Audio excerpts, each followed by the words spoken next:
Nous arrivons dans la capitale royale. Notre objectif était d'assassiner le deuxième prince aîné, le prince Rikla. J'avais collecté des informations sur le jeune royal tout en élaborant mon plan. Ce faisant, j'ai compris pourquoi la princesse Farina et le duc Romalung le considéraient comme irrécupérable. Il était devenu une marionnette du démon serpent Mina et ne se souciait pas du tout de son pays. Considérant qu'on lui avait attribué des réalisations non méritées alors qu'il servait de marionnette à la princesse Farina, il n'était pas étonnant d'apprendre que Rikla était un peu stupide. Sa position élevée en tant que second prince et sa brillante réputation ont conduit à un comportement imprudent. Vous n'avez pas amené vos adorables serviteurs, observa Nevan. Je n'avais pas non plus envie de t'amener, si possible, répondis-je. Je participais au Founding Festival déguisé en un jeune marchand nommé Frank Hartmann. Frank Hartmann n'était pas l'une des identités que mon père avait préparées, mais plutôt une identité que j'avais moi-même fabriquée. Le véritable homme était un jeune colporteur sans aucun parent qui avait été mangé par des monstres alors qu'il était sur la route, ce qui faisait de son nom un nom idéal à adopter. Un grand nombre de stands avaient été installés lors du festival fondateur. J'en ai ouvert un sous ma fausse identité. Nevan avait décidé d'aider à le gérer pour une raison quelconque. Naturellement, elle était aussi déguisée. Nous vendions des crêpes. Il s'agissait d'une variété spéciale à base de fécule de pommes de terre cuites dans la pâte, ce qui donnait aux crêpes une texture élastique. Cela permettait également de les griller légèrement sans s'effriter et de donner à la pâte une quasi-transparence. Le résultat était magnifique et c'était génial de coller à la bouche. Chaque crêpe était remplie de crème fraîche de la plus haute qualité et des meilleurs fruits de saison. J'avais espéré que ce serait un grand succès, et bien sûr, nous avions une file d'attente constante quelques instants seulement après l'ouverture des portes. Obtenir une file d'attente dans la capitale royale où tout le monde a un palais raffiné n'est pas une mince affaire. Il s'avère que vous êtes aussi un chef d'élite. Pourtant, ne semble-t-il pas que nous nous en sortons trop bien ? Demanda Nevan. Vendre quelque chose de moins que le meilleur prix nous permettrait en fait de nous démarquer davantage. Un stand autorisé à fonctionner dans la capitale royale a besoin d'un produit à la hauteur, ai-je répondu. Il était normalement préférable d'avoir le moins de personnes possible lors d'un assassinat. Plus il y avait de témoins, plus les choses devenaient difficiles. C'était de toute façon la manière habituelle de fonctionner. Pour cet assassinat, un nombre de clients plus important permettrait de travailler plus facilement sans attirer l'attention sur moi-même. Nevan réfléchit à ma réponse. C'est vrai, mais cela ne sera-t-il pas désavantageux pour votre objectif principal ici ? Je peux bien fonctionner dans ces circonstances. Le stand étant si occupé constitue une bonne couverture. Personne ne soupçonnerait que celui qui tenait un stand avec autant de clients était responsable d'un meurtre. Nevan et moi avons conversé sans bruit en lisant sur les lèvres de chacun et en bougeant à peine la bouche. De plus, nous ne regardions l'autre que du coin de l'œil. Regarder les lèvres de quelqu'un sans rien dire aurait semblé évident. C'était une technique spéciale, mais Nevan l'avait maîtrisée après que je lui ai enseigné une fois. C'était un vrai monstre. J'avais dû laisser Tart et Dia derrière moi parce qu'elle n'était pas encore assez douée pour se déguiser. Si cela n'avait été qu'une question d'apparence, j'aurais trouvé un moyen de le faire fonctionner. Cependant, aucune des deux filles ne possédait suffisamment de compétences pour masquer sa personnalité. Pour réaliser une autre identité à la perfection, vous deviez construire cette personne en vous. La respiration, les habitudes, la parole, les gestes, la façon de penser, la façon dont vous interagissez avec les gens, et plus encore, tout cela devait être modifié et maintenu à un niveau subconscient. Rien de moins signifiait que vous ne faisiez rien d'autre que porter un costume. Ce n'était pas quelque chose qu'on pouvait apprendre en un jour. Pourtant, Nevan avait déjà perfectionné son art. C'était logique. Après tout, elle a servi de doublure à la princesse Farina. J'ai hâte de voir comment tu le tueras, gazouilla-t-elle. Je vous ai donné le document décrivant le plan, ai-je répondu.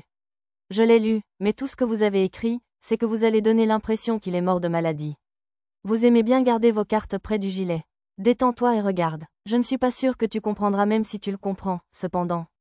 Ce travail était terminé à 90% au moment où j'avais obtenu cette place. J'avais mené des recherches approfondies sur l'itinéraire que la famille royale prévoyait d'emprunter pendant le défilé, l'heure à laquelle elle passerait par chaque point, le nombre de gardes et leurs postes, les voitures qui seraient utilisées, et bien plus encore. C'est l'endroit le plus accessible pour le tuer. Il y avait un point sur le parcours où la route devenait étroite et courbe, ce qui signifiait que la voiture du prince n'aurait d'autre choix que de se rapprocher assez près des spectateurs. Notre stand de crêpes était à cet endroit. La voiture du prince s'en approcherait à moins de 3 mètres, ce qui était suffisamment proche pour assassiner Rikla tout en faisant passer cela pour une maladie.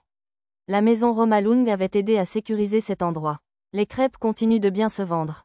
Une fois le défilé lancé, le nombre de clients a légèrement diminué. Certains soldats se sont avancés et ont modifié la direction de notre ligne pour garantir que le cortège ait suffisamment de place pour traverser la rue étroite. Les voitures des membres de la famille royale se succèdent alors. Le prince premier-né était extrêmement populaire.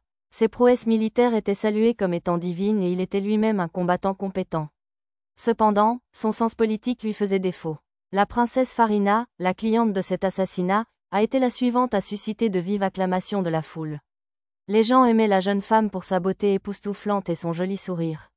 Une fois par mois, elle chantait lors d'un concert de charité dans la plus grande salle du royaume albanien, et c'était à chaque fois une soirée bondée. Les billets se sont vendus en quelques minutes. Chaque participante a juré qu'elle avait la voix d'un ange.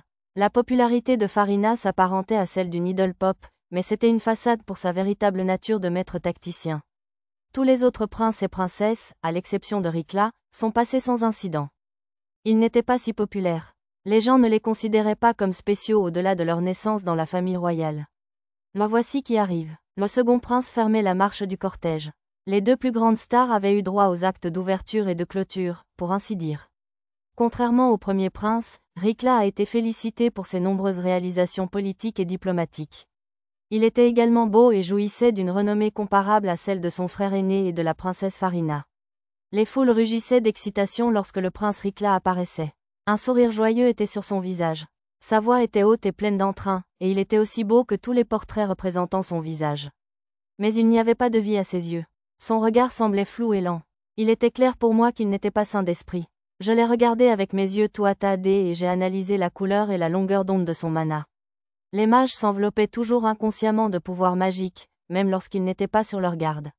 C'est pourquoi si une personne ordinaire tentait de poignarder un mage avec une épée, elle ne pourrait pas lui infliger une blessure mortelle. Tuer un mage nécessitait une force considérable. Pourtant, toute attaque avec cette puissance de feu nécessaire m'exposerait immédiatement. Il ne pouvait pas être tué sans puissance de feu, mais n'importe quel niveau de puissance de feu permettrait de détecter son assassinat. Juste là, j'ai commencé une incantation. J'ai à peine bougé mes lèvres et j'ai parlé à un volume que même les clients qui attendaient des crêpes juste devant moi ne pouvaient pas entendre. C'était un nouveau sort que Dia et moi avions développé. C'était un sort non élémentaire conçu pour éliminer le mana. En tirant une puissance magique correspondant à la longueur d'onde de la cible, vous pourriez ouvrir un trou dans son armure de mana protectrice. Il n'a causé aucun dommage physique, ce qui a laissé le destinataire ignorer qu'il avait été touché. Le lancer n'a cependant pas été facile. Il était impossible de connaître la longueur d'onde d'une personne à moins de posséder des yeux Tuatha-Dé, et utiliser trop de puissance risquait de percer l'armure de la cible plutôt que de simplement l'effacer, ce que la cible ressentirait. J'ai terminé la récitation juste avant que le prince Rikla ne nous rejoigne, lançant une balle invisible de mana vers son cou et ouvrant un trou dans son bouclier. J'ai ensuite utilisé un outil d'assassinat déguisé en équipement pour mon stand pour tirer une aiguille. L'équipement était suffisamment grand pour que l'ouverture d'une cabine ait été le seul moyen de le dissimuler de manière fiable. Le deuxième prince lui attrapa le cou, puis se tourna et parla à ses gardes. Je ne pouvais pas les entendre dans la foule, alors j'ai lu sur leurs lèvres. Qu'y a-t-il, Votre Altesse ? J'ai juste senti une piqûre. Ce n'est rien. Continue d'avancer. Le prince ôta la main de son cou. Il n'y avait aucune marque. Mon travail avait été une réussite. Rikla est passé comme si de rien n'était. Voici votre crêpe, bon monsieur, dis-je en passant la commande d'un client avec un sourire. À ma connaissance, je ne faisais que cuisiner des crêpes. J'étais sûr que personne n'avait remarqué que je venais de tuer le deuxième prince. Une fois le défilé terminé, une annonce proclamant la fin de la fête fondatrice a retenti. Les stands ont commencé à fermer, tandis que les débits de boissons appelaient avec zèle les clients potentiels. Nevan et moi avons rapidement fini de nettoyer notre stand. Ouf, je suis fatiguée. Je suis heureuse que nos crêpes aient été si populaires, remarqua Nevan en s'étirant. Ouais, moi aussi. Retournons à l'auberge, répondis-je.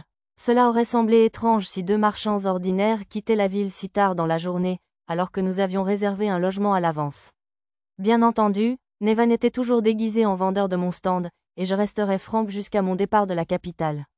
Nous sommes juste tous les deux à l'auberge et vous êtes loin de chez vous. C'est l'occasion idéale pour vous de tromper votre petite amie. Je ne dirai pas un mot, proposa Nevan. Je n'en ai pas envie. Reste en dehors de ma chambre, dis-je sèchement. Ne se laissant pas décourager, Nevan suggéra. J'ai réfléchi. Il serait tout à fait naturel que deux jeunes et dynamiques commerçants célèbrent leurs bénéfices en savourant un repas dans un bon restaurant. Ouais, tu as raison. Allons-y, ai-je accepté. Merveilleux. Montre-moi où la populace aime manger. Les restaurants de la capitale royale étaient chers dans tous les domaines. Que Nevan puisse les qualifier de restaurants de « la canaille » était précisément ce qui rendait les riches si terrifiants. Lorsque nous étions à la Royal Academy, la capitale était à peu près le seul endroit où nous pouvions aller nous amuser, donc je connaissais quelques endroits de la ville. J'en ai choisi un avec des chambres privées et de la bonne nourriture.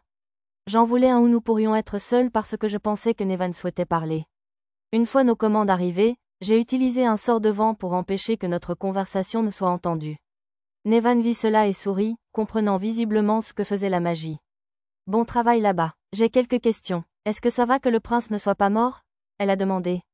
Il le fera avec le temps, Lady Nevan. Dans sa propre chambre au château. Cela causera le moins de problèmes, répondis-je.